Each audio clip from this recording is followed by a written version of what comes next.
Terima kasih Anda masih bersama kami dalam Berita Banten. Bagi Anda yang baru saja bergabung, kami hadirkan kembali 3 berita utama hari ini.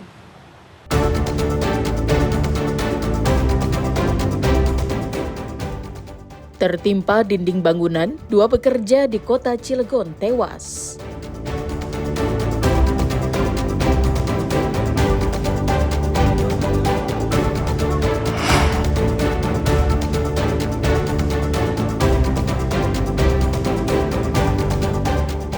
Tipu nasabah hingga miliaran rupiah, Ketua Koperasi di Kabupaten Serang ditangkap polisi.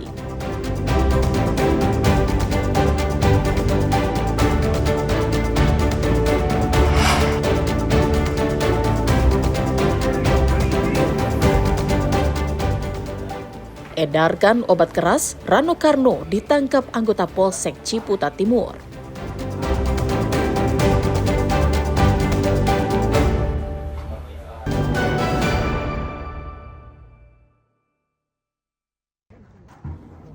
Pengeroyokan wartawan dan 2 staf Kementerian Lingkungan Hidup di pabrik PT Genesis Regeneration Smelting di Desa Cemplang, Kecamatan Jawilan, Kabupaten Serang dilakukan Satpam pabrik dan sejumlah anggota Ormas.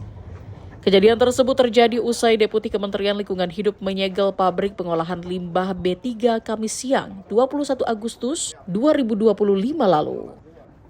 7 wartawan jurnalis bersama tim Satgas Kementerian Lingkungan Hidup ditahan Satpam pabrik di pintu gerbang bersama anggota BRIMOB.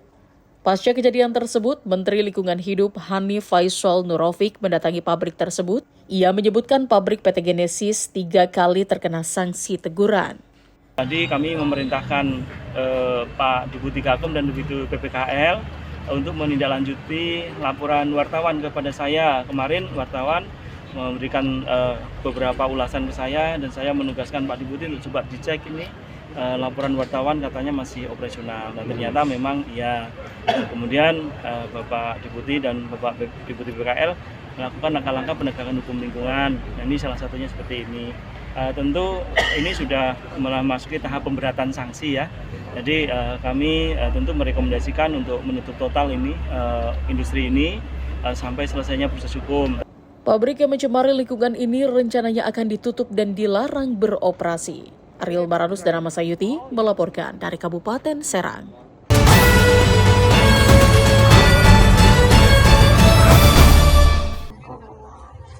Meskipun puncak perayaan HUT RI ke-80 telah berlalu, namun perayaan dan perlombaan masih berlangsung di sejumlah daerah. Seperti yang dilakukan warga desa Sukarenda, Kecamatan Warung Gunung, Kabupaten Lebak, yang menggelar lomba unik, yakni Lomba Menangis. Beberapa peserta berupaya menangis dan mengekspresikan kesedihan yang mendalam. Namun bukan perkara mudah untuk menangis di tengah warga yang menonton tanpa ada masalah yang dirasakan oleh para peserta lomba. Bahkan usaha keras dan ekspresi peserta untuk bisa menangis malah mengundang gelak tawa penonton.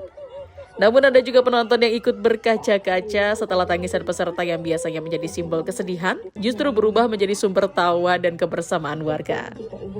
Namun salah satu peserta menjadi sorotan setelah tangisan terlihat tulus dan begitu menyayat hati sehingga juri sepakat menobatkannya sebagai juara pertama.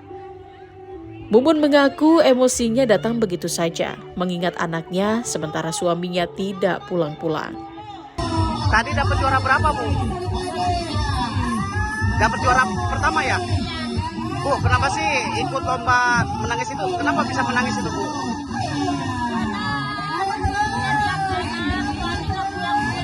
Ada kabar. Emang suaminya kemana, Bu? Pulang kampung ke rumah. Bu, ikut lomba seperti ini sudah berapa kali, Bu? Ikut lomba seperti ini udah berapa kali ikut? Baru pertama. Termasuk seni budaya juga, Pak. Seni budaya Banten yaitu pencaksilat dan yang lain-lain, debus juga ada, alhamdulillah. Di samping itu lomba-lomba anak kecil, dewasa, bahkan bapak-bapak ada. Terus selain itu? Ada juga yang ikut serta dalam lomba sedih, Pak. Selain lomba menangis, perayaan kemerdekaan ini juga diwarnai pertunjukan seni budaya khas Banten berupa silat dan debus, serta berbagai lomba untuk anak-anak remaja dan juga orang tua. Diharapkan dengan kegiatan ini selalu terjaga kebersamaan dan silaturahmi antar warga. Ariel Maranus dan Sajiwa Pratama melaporkan dari Kabupaten Lebak. Beginilah suasana belajar mengajar di Sekolah Rakyat Menengah Atas SRMA 34 Lebak di Gedung Sementara Badan Penjamin Mutu Pendidikan Banten, Kecamatan Rangkas, Bitung, Kabupaten Lebak. Para siswa antusias mengikuti pembelajaran. Sejumlah materi pembelajaran dan pembekalan siswa yang telah dirumuskan sesuai dengan kurikulum dapat diikuti para siswa. Kegiatan belajar mengajar di setiap kelas berlangsung lancar dengan kehadiran siswa-siswi di masing-masing kelas. Total ada 4 kelas yang ada di gedung BMP yang digunakan oleh 100 orang siswa SR dari seluruh Lebak. Sejumlah siswa mengaku sangat antusias setelah 3 minggu berada di sekolah rakyat. Sebagian siswa awalnya sempat kaget untuk bisa masuk pada pukul 4 pagi. Belajar di sini gimana? Lebih enak, lebih nyaman. Nah setelah 3 minggu belajar, gimana tuh ada rasa-rasanya awal-awal di sini gimana tuh, ada adaptasi atau gimana gitu? Kalau awal-awal di sini agak kaget ya. Biasa kan kalau bangun di rumah jam 5, jam 6, kalau di sini harus jam 4. Tapi lancar ya untuk Alhamdulillah lancar. Tapi masih betah? Alhamdulillah betah. Bisa diceritakan seperti apa pengalamannya setelah 3 minggu?